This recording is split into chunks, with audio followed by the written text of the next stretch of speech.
tomto videu sa pozrieme na tragický príbeh maďarskej herečky Soproni Ágnes, ktorá bola brutálne zavraždená vo svojom dome v Budapešti.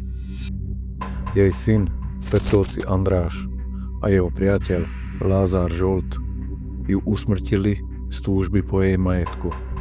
Tento zločin šokoval nielen maďarskú verejnosť, ale aj celý svet. 9. marca v roku 2000 sa stala tragédia v tomto dome v Budapešti. Jej syn Petrovci András, ktorý mal vtedy 21 rokov, a jeho priateľ Lázár Zsolt naplánovali a vykonali brutálny útok na herečku. Po jej usmrtení telo rozrezali a pokúsili sa zamaskovať stopy. Petrovci András a Lázár Zsolt, ktorí brutálne zavraždili maďarskú herečku v roku 2000, boli odsúdení na doživotné väzenie. Kedysi žiarivá vila je dnes v dezolátnom stave. Navštevujú ju už len narkomani a bezdomovci. Občas sem zavítá aj niekto zvedavý, aby si na vlastné oči pozrel tú hroznú tragédiu. Takmer celý dom je zdevastovaný, no vaňa, v ktorej herečku brutálne rozrezali, stojí dodnes na svojom pôvodnom mieste.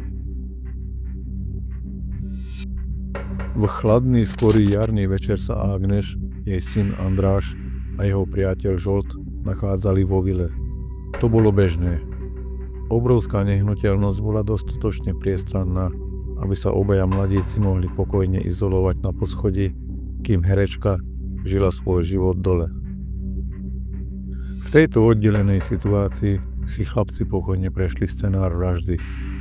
Keď Zsoltovi začala chýbať odvaha, András mu skúšal dodať sebavedomie malým množstvom alkoholu, čo znamenalo, že každý z nich vypil približne 2,5 deci slivovice. Zsolt sa nakoniec vyzliekol do spodného prádla s tým, že nechce znečistiť svoje oblečenie žiadnymi biologickými stopami a neochotne si obliekol pripravené gumové rukavice.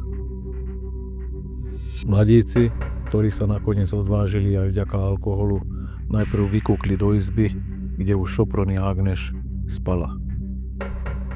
V tme s hrubým káblom v ruke ticho vkráčal Lázár do spálne už hlboko spiacej matky a jedným obrovským úderom zasadil ranu na jej hlavu, na čo sa obeť okamžite prebrala. Následne sa v dome ozývali zvuky šarvátky a kriku. Herečka, vzhľadom na svoju nízku postavu, nemala veľkú šancu proti dobre fyzicky vybavenému mladíkovi, ktorý po prvom údere a šarvátke chladnokrvne udusil svoju obeť. Mŕtvolu najprv nechali v izbe a o niečo neskôr ju vložili do vane, pretože sa rozhodli, že ju neskôr rozrežú.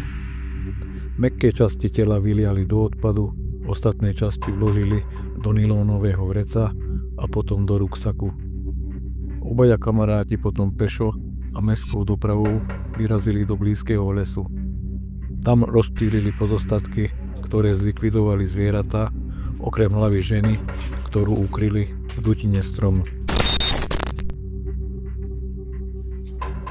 Tento tragický osud je mementom toho, ako nenávisť, frustrácia a chamtivosť môžu viesť k nezmyselným stratám.